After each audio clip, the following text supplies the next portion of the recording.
name Dr. Ajay Kumar Kohli, and I am head of School of Data Science.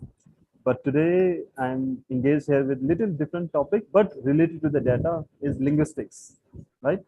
And today I'm very happy to have Muskan with us, and Muskan has just submitted her PhD in applied linguistics in University of Hyderabad, and she is waiting for her final viva.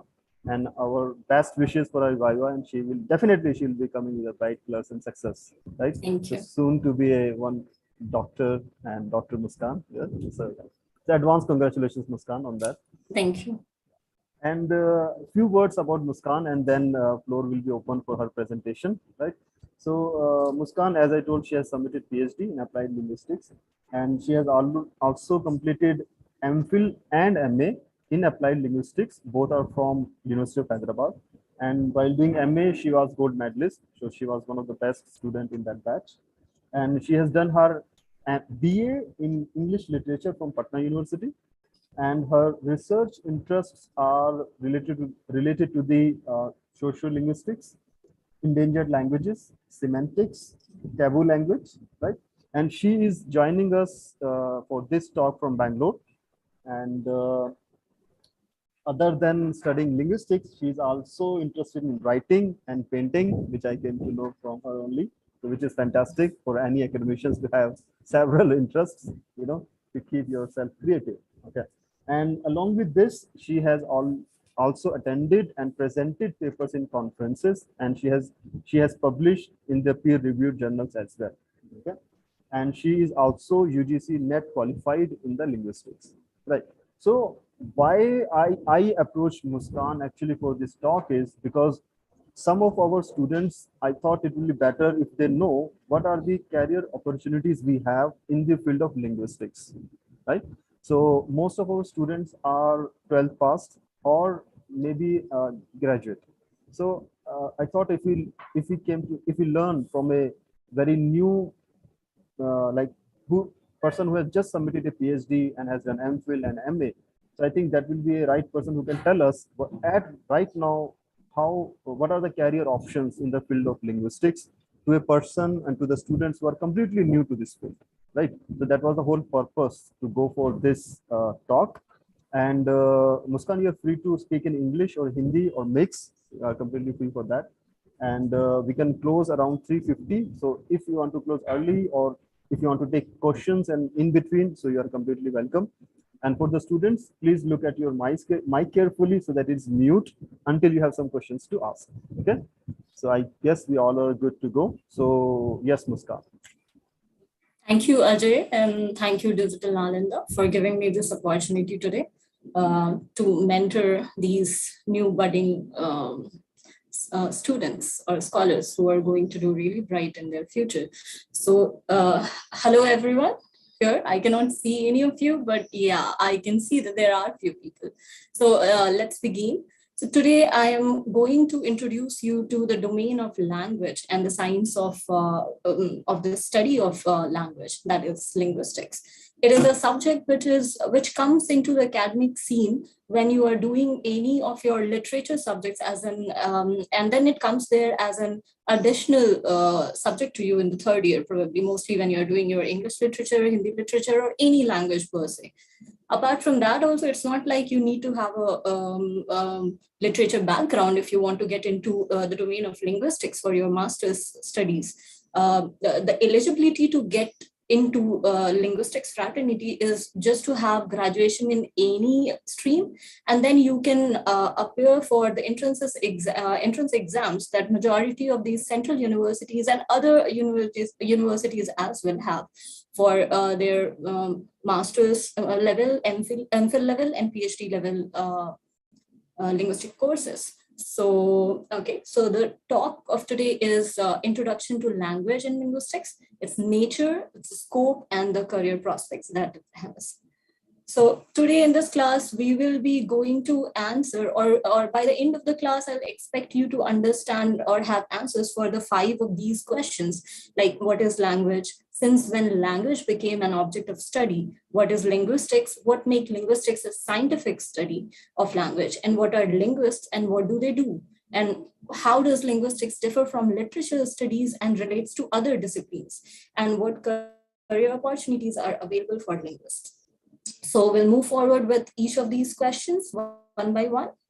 So now when you talk about what language is, the first point that comes to your mind is, why do you use language? We use language in our day-to-day life to impart some ideas as a mode of communication. When we are at our home sphere, when we are in our office, in our college, with our friends, with anybody, there is a need to talk that we feel. That's an inherent need. And for that, we use language as a tool to impart ideas, opinions, and to even to banter or to have fun. So that is how language works as a mode of communication. Now, if we talk about since when language became an object of study, so the formal study of language goes back to 300 BC. And though, I mean, traditionally it was studied in a very different way, which is at odds with the current trends in linguistic studies. So,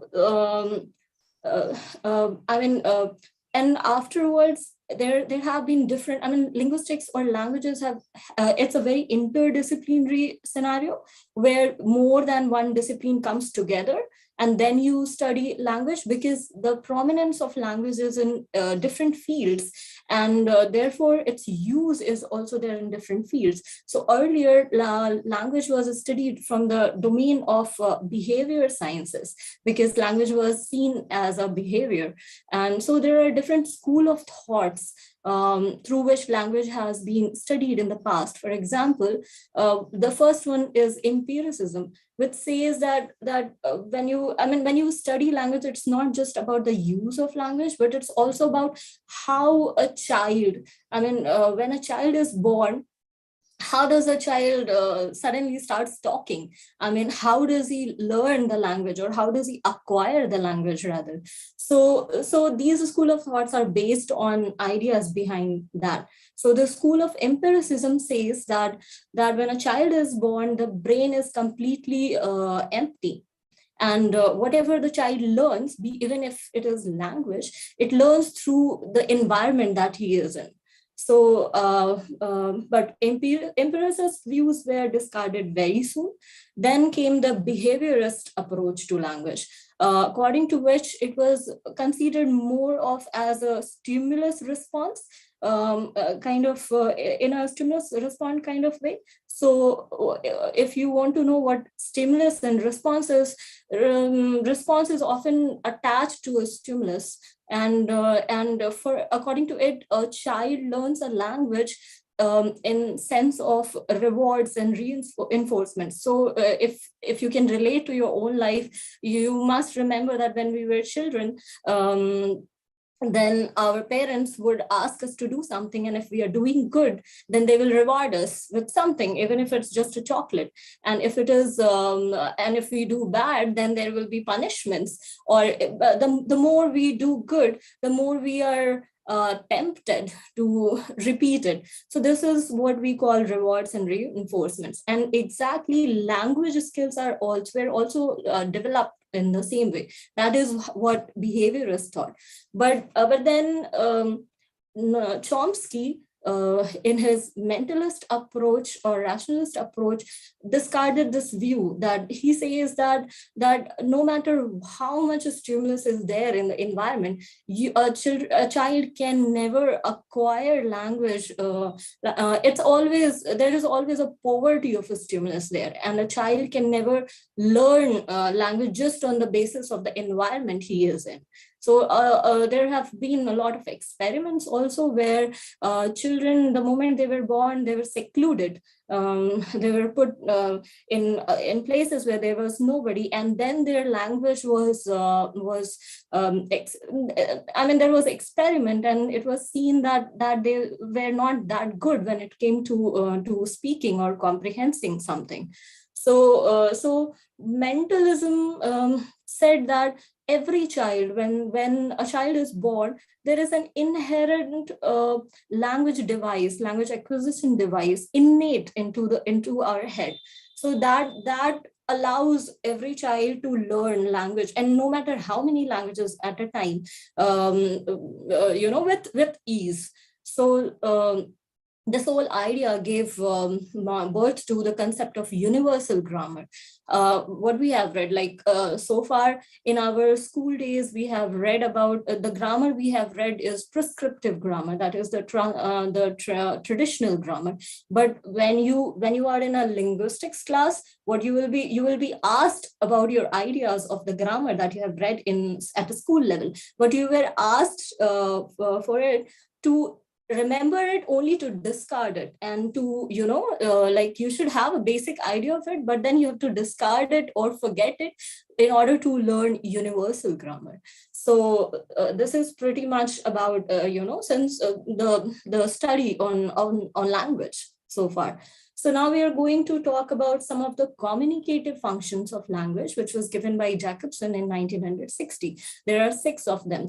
So the first one is referential function, which focuses on context. So context, like in what situation a language is used, in what, if it is a situation, if it is a social context, if it is a formal context, what is it? So this referential function deals with focuses on the context. Now, this expressive function focuses on the speaker's point of view. The vocative function focuses on the hearer's point of view. Now, the poetic function focuses on message that is imparted, or the meaning that we impart from when we are speaking, from speaker to hearer, only for the sake of message.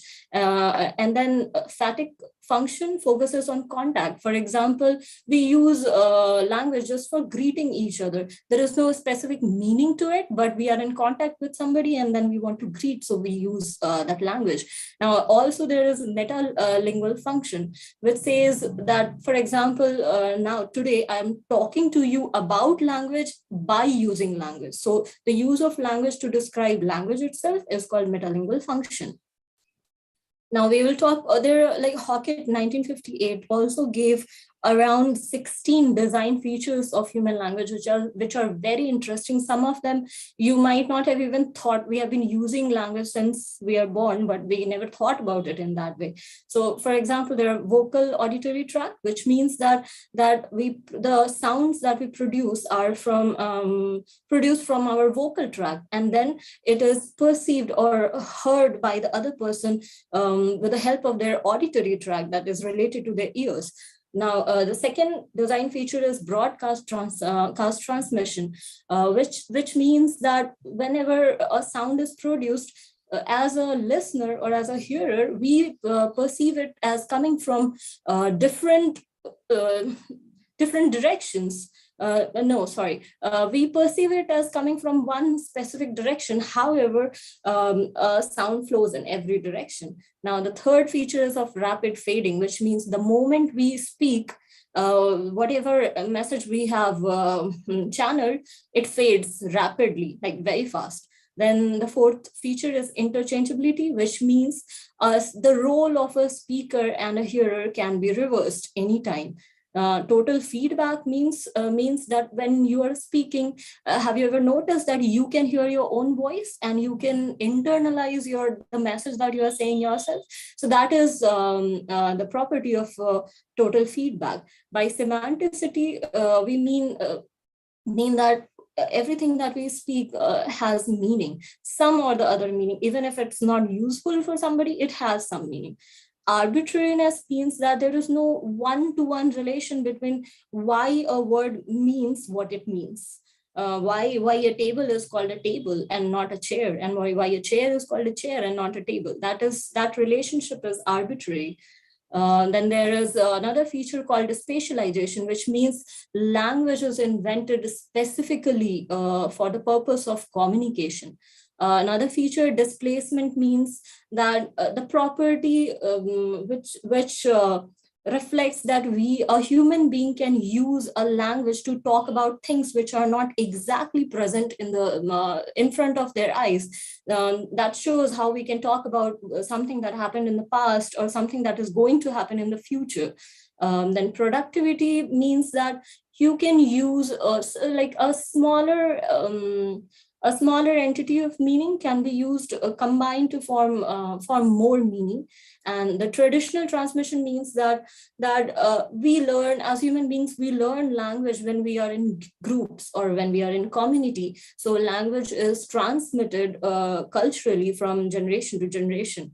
And dual articulation means that smaller parts of small meaningless parts are combined to form meaningful expressions. For example, the sound, just a sound like ah or e, does not have a specific meaning, but when we collect or connect many of such sounds in a specific systematic way, then we can produce a meaningful word like I came or I'm coming, something like that. And then the next feature is prevarication, which means this feature only human beings have. I mean, it has been added very recently, and it means that human beings have the ability to use language to lie or to talk something which is not there, which does not exist.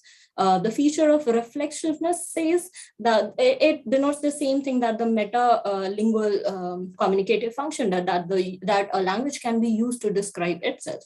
And by learnability, we mean that human beings have the capacity to learn more than one language. Which does not happen in any other form of communication, like animal communication or any such thing. So these are the design features of language. Now we'll talk about what is linguistics and who is a linguist. So the term linguistics is derived from the combination of two Latin words, lingus, which means tongue, and istics, which means knowledge or science. So etymologically, linguistics is defined as the scientific study of language. Now, if you see that I have highlighted the expression scientific, what do we mean when we say scientific study of language? So this is exactly where your role as a linguist will come into the scene. So by scientific, we mean that in order, whatever you speak in different domains, at different times, that consists of raw language data. So what linguists do, they use scientific tools and methodologies and other such procedures in order to analyze these raw linguistic data so as to understand more about language. So that is why it is called a scientific study of language. Now we will talk about the nature and scope of linguistics. So what do we study in linguistics? So there are two ways of studying linguistics. One is theoretical, and the scope deals with the applied part of it, applied linguistics part of it. So the theoretical linguistics studies pretty much about a specific language has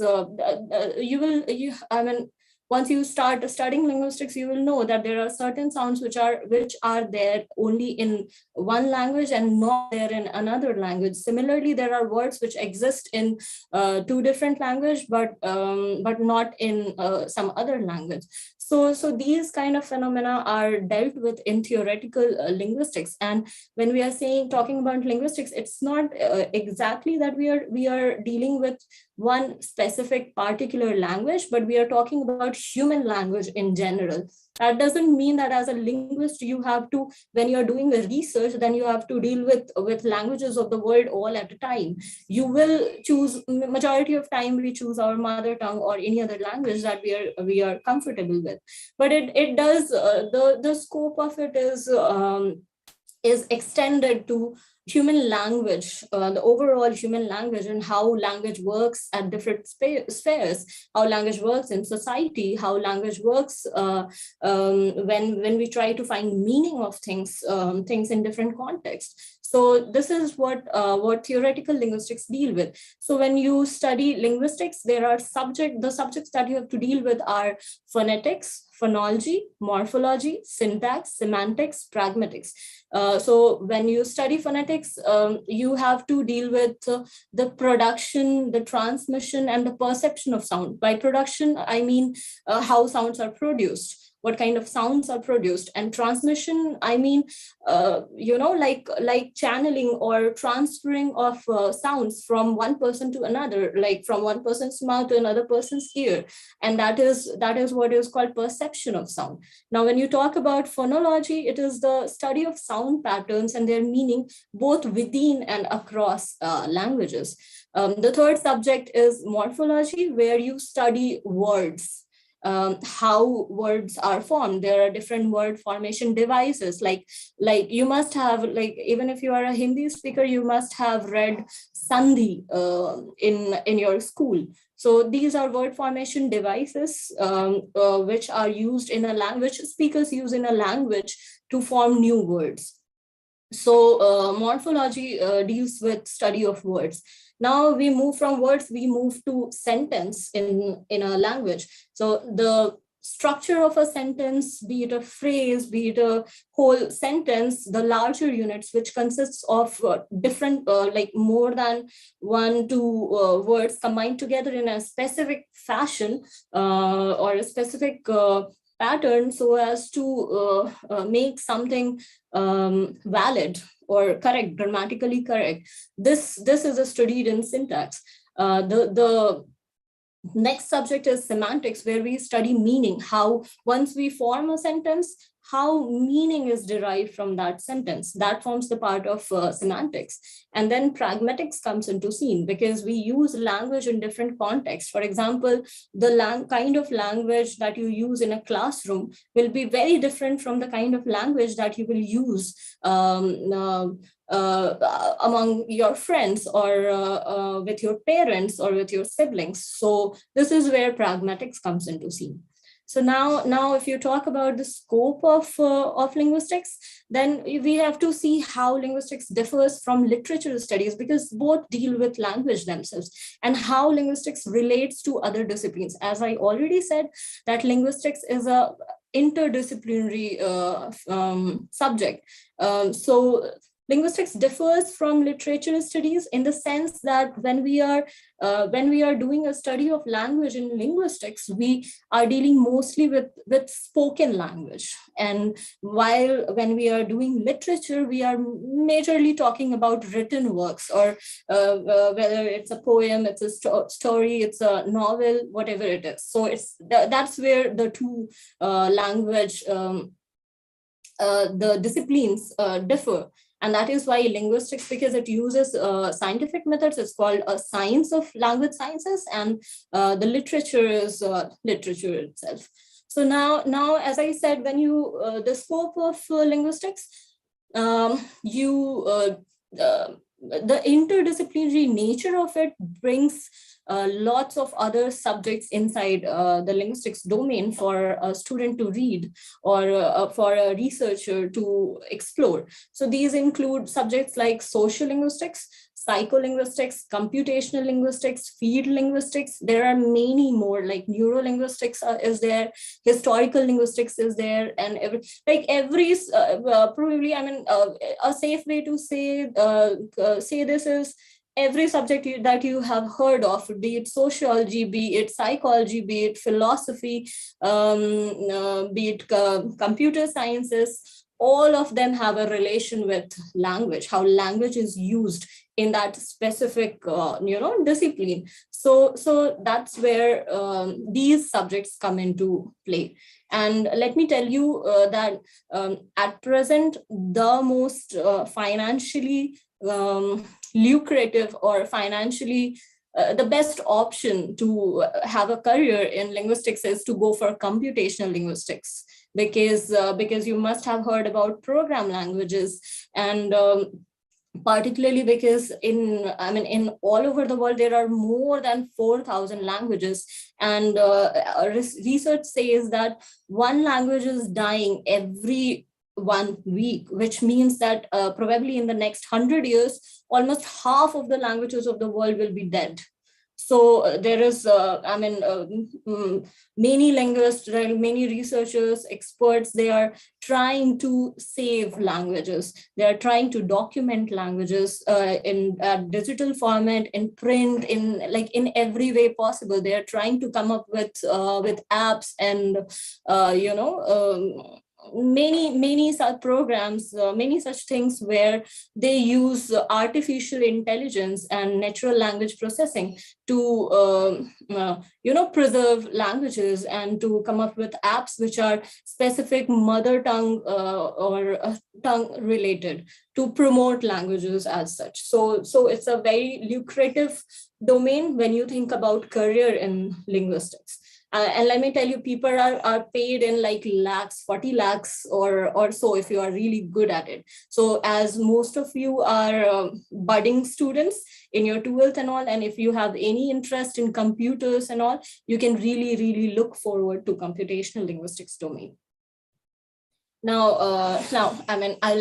I'll now talk about the career opportunities that are available for linguists. Apart from the computational thing that I already told you, you can, once you have completed your course, you can become a researcher, independent researcher, who and you can get into projects. Many universities, many institutions always have projects going on to save languages or working on different languages, and a majority of these projects are pay the students like good amount of money. So you can work as a linguist, and the post of linguist is not just limited to universities and all, but also in corporate and IT sectors, where they work as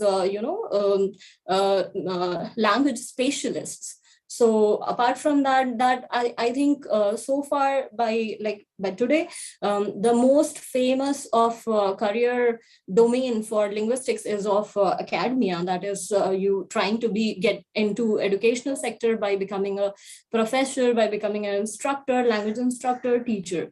You can also become a speech trainer or communication skills expert in IT sector. You can also work as a translator, editor, or interpreter, because at majority of universities, applied linguistics or linguistics comes with translation studies. It will give you a knowledge of translation studies as well. So you can get a job as a translator. You can also try your luck in the fields of advertising, journalism, and corporate communication. Apart from this, the last three of the jobs are very interesting because they are core linguistic field related. So you can work as communication disorder specialist. When I say communication disorder specialist, let me tell you that when we speak a language, it's not just languages there, it's coming from our vocal cord, but you have to understand that just like every other thing is there in our brain, there is a specific hemisphere of our brain where language faculty is located. That's the left hemisphere of our brain, which is responsible both for speech production and speech comprehension. And the name of these two areas are different. Like the one is called Broca's area and the other is called Wernicke's area, but based on the scholars who found the specific, or who researched to find the specific area in our brain responsible for speech comprehension and speech production. So what happens, you will see a lot of people who have language impairments, who are not able to speak properly. Or by that, I don't mean not being able to speak properly because you are shy or you are tensed or any such thing. I'm talking about incidents where somebody might have met an accident and might have lost language after that. who is not able to speak since their birth or something. So in such cases, the job of a linguist as a they're more like language doctors. So they can actually, they have the knowledge, they're experts in understanding exactly which part of the brain is not working properly, so that if the comprehension part is affected, if the production part is affected, and then they do they train the patient in order for them to recover from those problems. Then the next is language planner. So by language planner, again, I mean that as I said, that a lot of languages are dead already. There are majority of languages who are on the verge of becoming extinct, just like animals and animal species and plant species get extinct. Exactly like that, languages also get extinct. And our government has a specific sections where they deal with language planning, so as to revive a language, or even if a language is doing really great on the official scenario, they still need language planning to maintain that, to maintain the its status in the linguistic diaspora. So these government agencies hire linguists so as to plan the revival of a language in a more effective way. So that's the job of a language planner. Then comes the lexicographer. So job of a lexicographer comes from another subject under linguistics, which is called lexicography. Lexicography is the field of study or linguistics where you learn how to form a dictionary. We have so many dictionaries all over the world, and they are being sold at huge numbers. And there are dictionaries for bilingual people, the people who can speak more than one language, or who want to learn more than one language. And then for monolingual speakers, those who have the knowledge of just one, and multilingual speakers as well, who have more than two language at their hand. And apart from that, there are dictionaries which are specific to a field or something. Let's say dictionaries related to hospital sector, where you will find the meaning of words which is specific to hospital domain. Then these kind of things. So, and also dictionaries form a very important part when a linguist is trying to revive a language from its endangered position. So these lexicographers are well trained in formulating dictionaries, and that is also a really good job. So these are the career opportunities among few. There are many other as well, but these are the most prominent ones that you can look forward to if you think of having a career as a linguist. So this is my lecture. Now I invite you to ask questions if you have any.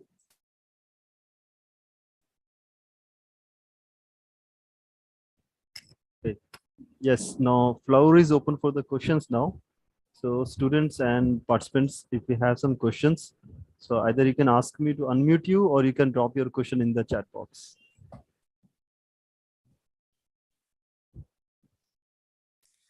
Oh, sorry. I just read that someone wrote Hindi में बताने के लिए. Okay, yeah, this is our student Brahman. Okay, no issues. Brahman, you can contact me, and I can, on a personal level, I can make you informed about ये सारी चीजें मैं आपको हिंदी में समझाऊंगी. ठीक है? अगर आपको प्रॉब्लम हुआ या कहीं भी मैंने लेट देखा ये मैसेज, सॉरी. सो आप मेरा नंबर ले सकते हो सर से, एंड अगर आप सब्जेक्ट में इंटरेस्टेड हो तो फिर प्लीज मुझे मैसेज करो, मैं आपको समझाऊंगी सारी चीजें हिंदी में. Thank you, that is very kind of you Muskan. And yeah, अगर हमारे पास कुछ और क्वेश्चंस हैं तो we are open for the questions. Question आप इंग्लिश मराठी तो नहीं, हिंदी, इंग्लिश या मराठी में आप मराठी भी सकते हैं। पूछ सकते हो, अगर कोई ट्रांसलेट कर सकते हैं तो I am fine yes, with it. अगर कोई ट्रांसलेट कर सकता है तो मुझे छोड़ के, बिकॉज मैं नहीं कर सकता हूँ। Yes, do you have some questions?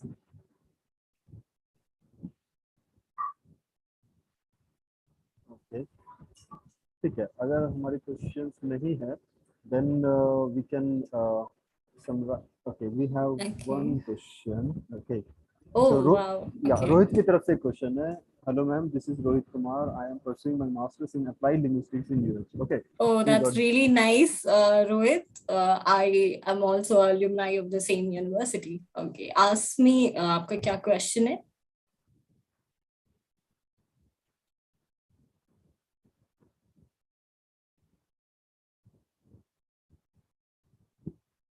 Rohit, do you have a question? okay, unmute. Okay, one second, one second, Okay, Rohit. yeah.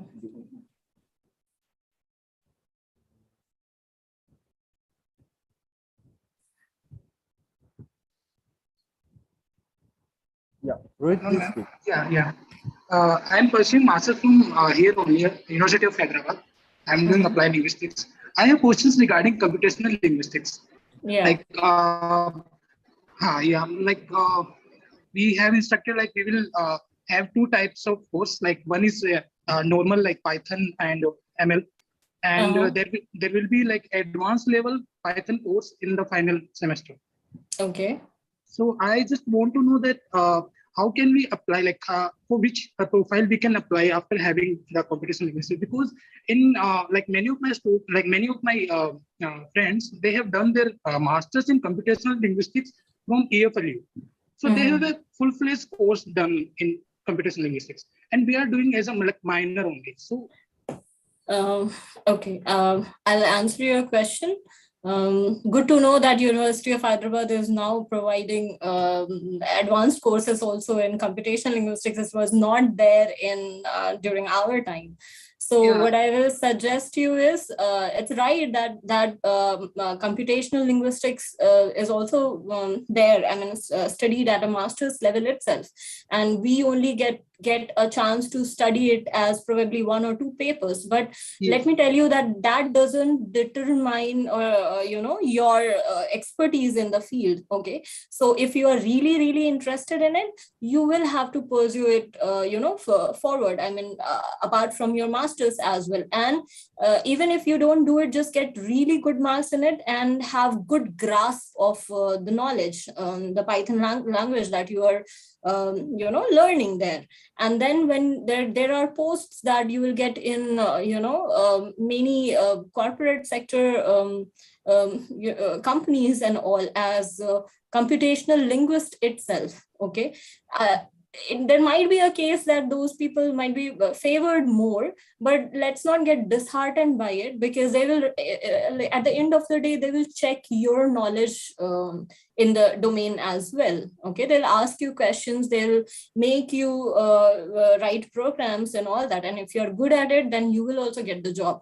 And if you are really interested in it, and if you are interested in higher studies also, then do a project particularly. So you are in which semester, you said? I am in second semester, first year only.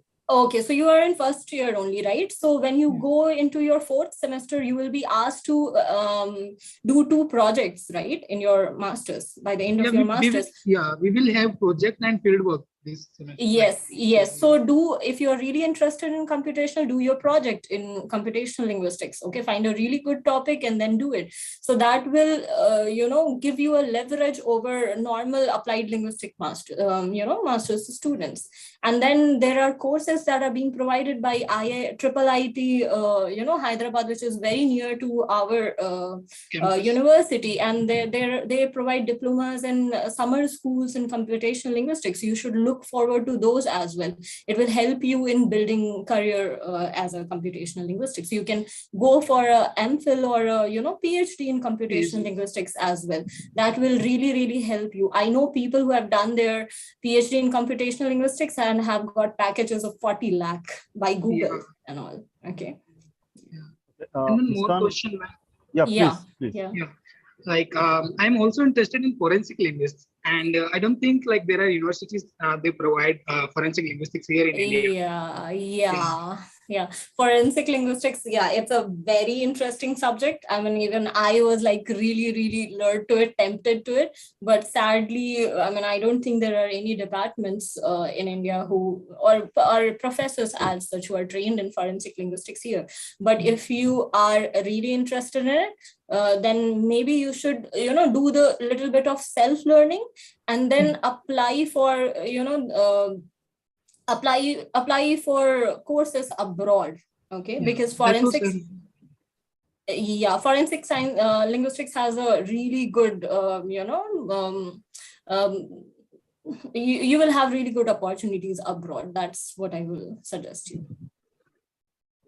Muskan, with your permission, may I add in his answer? Like, Yeah, because he asked me sure. Please, yes, sure. see, Rohit, we today only we started our Python course as well, and it was an introductory Python course.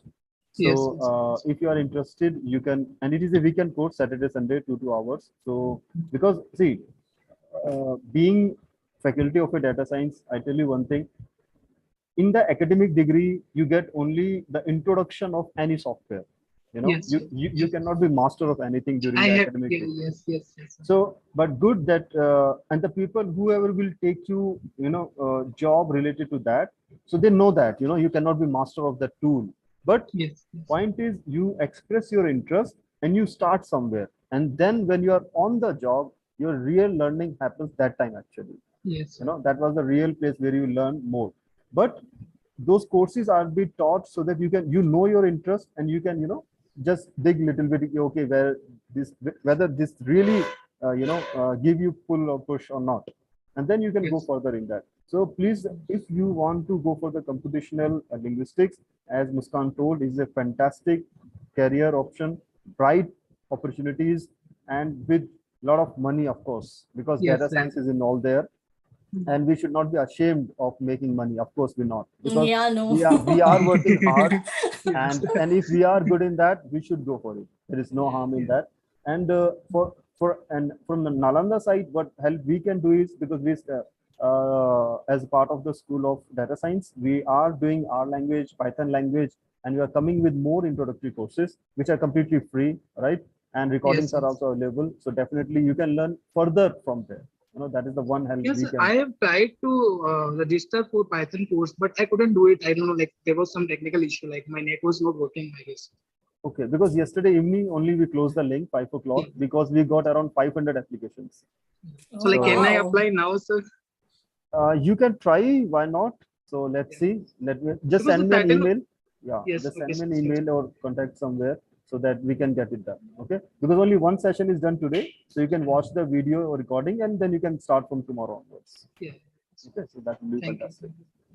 Okay, we had one more question from Virendra Panwar. So, ma'am, can I do foreign language through linguistics? Yeah, Muskan. So, foreign language through linguistics. I mean, see, I would like to know what are you currently doing? Are you a 12th pass student, or you are in your graduation? What are you doing? Virendra, 1 second. Let me unmute you. If I can. Where is Virendra?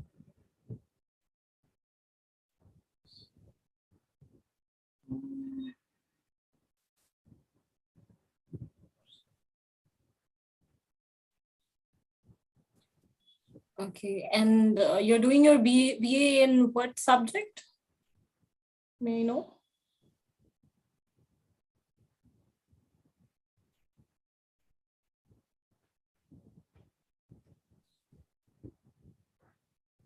Yes, Virendra, you can speak now. Yes. Can we hear him? I can't hear him. No, even I cannot. Yes, Virendra, please speak.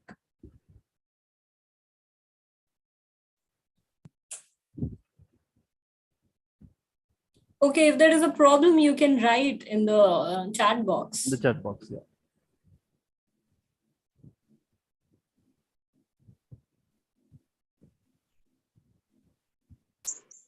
being time. Or okay, or let me just answer you this question in my way.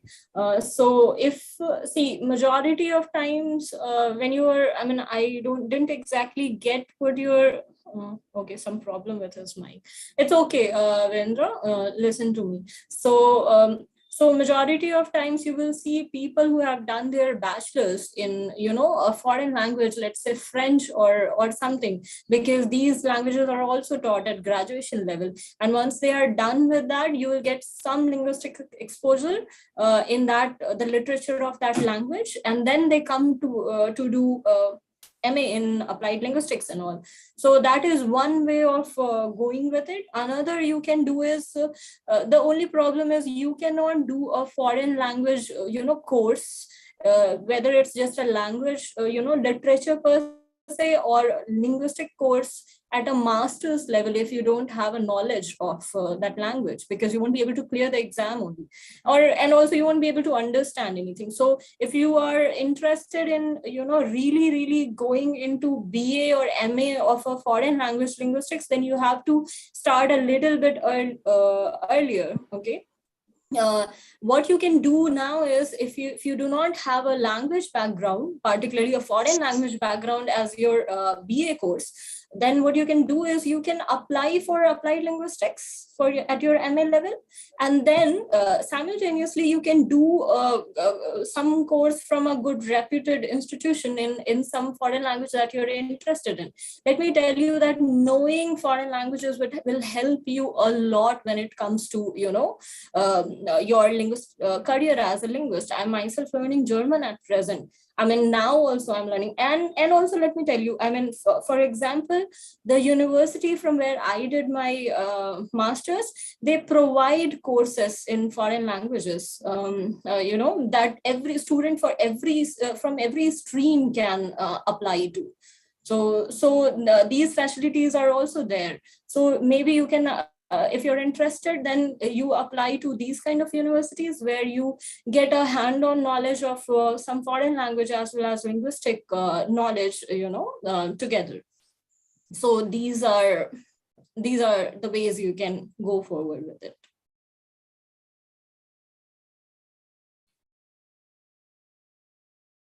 Yeah, I guess this was the last question. So, okay. Welcome. And Rohit, I shared my email with you. So yeah, please be in touch and we'll get it done. So I think, Okay, thank you, sir. yeah, it was fantastic talking with you, having you with us. And A pleasure is all mine. Yeah. On behalf of Nalanda Academy, whole team, I thank you so much. And we got a very important repository of the knowledge in our, for our archives.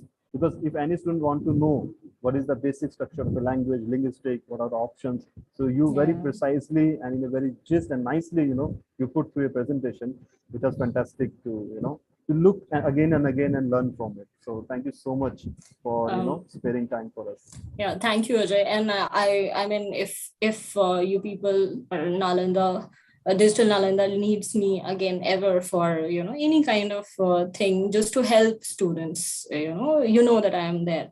There are students also who are connected to me, and at a personal level from this platform. So I'm there to help anyone who wants, to have some knowledge. Thank you very much. Thank you. Thank you everyone for joining us. Should I leave? Yes, please. Okay. Thank you. Bye, everybody.